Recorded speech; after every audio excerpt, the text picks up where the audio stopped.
নির্বাচন না হলে সরকারের বৈধতা প্রশ্নবিদ্ধ হবে। দেশ চালানোর অধিকার শুধু নির্বাচিতদেরই রয়েছে, এমনটাই মনে করছেন মির্জা ফখরুল।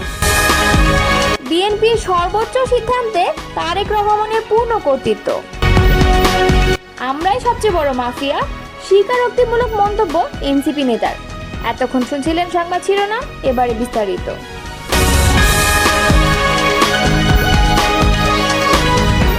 অনির্বাচিত ব্যক্তিদের কাছে দেশ ও জাতি নিরাপদ নয় বলে জানিয়েছেন বিএনপির যুগ্ম মহাসচিব খায়রুল কবির খোকন। তিনি বলেছেন, জনগণের ক্ষমতা জনগণের কাছে হস্তান্তর করতে হবে। অনির্বাচিত সরকার দীর্ঘদিন থাকলে বিভিন্ন সমস্যার সৃষ্টি হয়। রাজনৈতিক ও অর্থনৈতিক সংকটের পাশাপাশি অস্থিতিশীল পরিস্থিতির তৈরি হয়। নরসিংদী সদর উপজেলার চিনিশপুরে অবস্থিত জেলা বিএনপির কার্যালয়ে দলীয় নেতা কর্মীদের সঙ্গে ঈদ শুভেচ্ছা বিনিময় শেষে তিনি এসব কথা বলেন। খায়রুল কবির খোকন বলেন, ফ্যাসিস্ট ও তাদের দোসররা বাংলাদেশ থেকে 30 লাখ কোটি টাকা পাচার করেছেন। সেই টাকা দিয়ে তারা বাংলাদেশকে অস্থিতিশীল করার চেষ্টা করেছেন। তিনি বলেন, প্রধান উপদেষ্টা থেকে শুরু করে অন্যান্য উপদেষ্টাদের মধ্যে সমন্বয়ের অভাব দেখা যাচ্ছে। তাদের কথাবার্তায়ও অসঙ্গতি পরিলক্ষিত হচ্ছে। তাদের রাষ্ট্র পরিচালনার অভিজ্ঞতা নেই, তাই দেশে লেজে গোবরে অবস্থা সৃষ্টি হচ্ছে। ফলে দেশের আইন শৃঙ্খলা অবনতি হচ্ছে, বিদেশি বিনিয়োগ হচ্ছে না। নির্বাচন প্রসঙ্গটা নিয়ে বিএনপির নেতা বলেন, একটি দলকে আগামী দিনে ভালো অবস্থানে নেওয়ার জন্য প্রধান উপদেষ্টা চিন্তা করলে এ সরকার নিরপেক্ষতা হারাবেন। তাই আমাদের আহ্বান, অন্তর্বর্তীকালীন সরকার যেন জনগণের পালস বুঝেন, কারণ আমরা চাই না আস্থার সংকটের কারণে জনগণ আবার রাস্তায় নামুক। তিনি বলেন, 90-এর স্বৈরশাসক পতনের পর অত্যন্ত চ্যালেঞ্জের মধ্যেও কিন্তু 3 মাসের মধ্যে নির্বাচন হয়েছিল।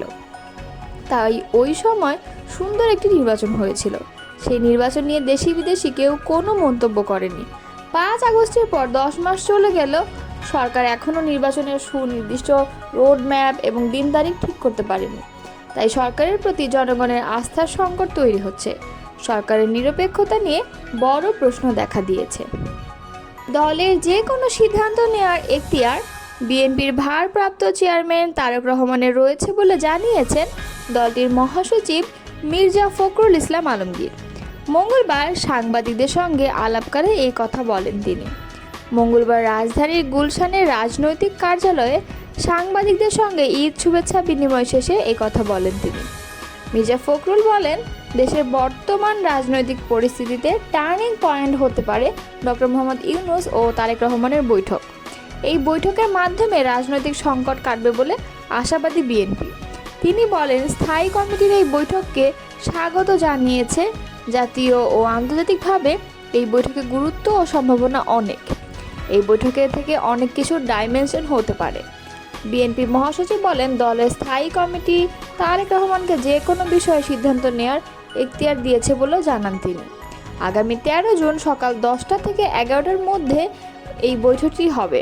লন্ডনের ডরচেস্টার হোটেলে অন্তর্বর্তী সরকারের প্রধান উপদেষ্টা ডক্টর মোহাম্মদ ইউনূস ও বিএনপির ভারপ্রাপ্ত চেয়ারম্যান তারেক রহমানের মধ্যে প্রায় ঘণ্টাব্যাপী বৈঠক হবে।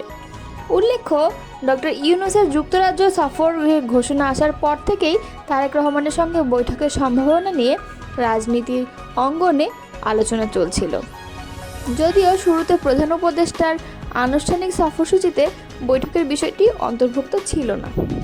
জাতীয় নাগরিক পার্টির কেন্দ্রীয় কার্যনির্বাহী সদস্য জোবাইরুল আলম মানিক বলেছেন, আমরা জুলাই অভ্যুত্থান সফল করেছি। 16-17 বছরের এক মাফিয়াকে হটাতে পেরেছি।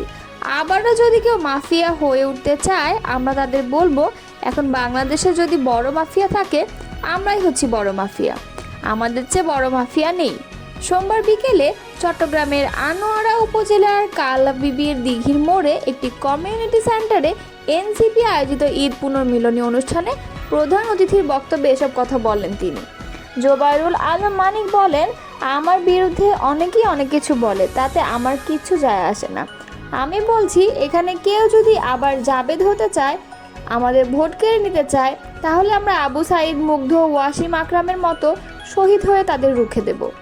এনসিপি নেতা দেলোয়ার হোসেনের সভাপতিত্বে ও এএমইউ মাহমুদের সঞ্চালনায় অনুষ্ঠানে অন্যদের মধ্যে উপস্থিত ছিলেন গণ অভ্যুত্থানে আহত মোহাম্মদ জাবেদ, বৈষম্য বিরোধী ছাত্র আন্দোলনের সম্মিলিত বেসরকারি বিশ্ববিদ্যালয়ের যুগ্ম আহ্বায়ক শাহিদুল আলম সহ আনোয়ারা ও কর্ণফুলী উপজেলা নেতাকর্মীরা। অনুষ্ঠানে আনোয়ারা ও কর্ণফুলী উপজেলার জুলাই আন্দোলনে আহত যোদ্ধাদের সংবর্ধনা দেওয়া হয়। এদিকে তার বক্তব্য সামাজিক যোগাযোগ মাধ্যম ফেসবুকে ছড়িয়ে পড়লে আলোচনা সমালোচনার ঝড় ওঠে। এই বিষয়ে জানতে চাইলে জোবায়ের আলম মানিক বলেন, আমি মূলত বলছি আমরা শেখ হাসিনার মতো বড় একটি মাফিয়াকে তাড়িয়েছি। এদেশে কেউ আবারও ভোট কেড়ে নিতে চাইলে জুলাই আন্দোলনকারীরা আবারও বড় মাফিয়া হয়ে ফিরে আসবে। আমরা এই বক্তব্যকে বিকৃত করেছে।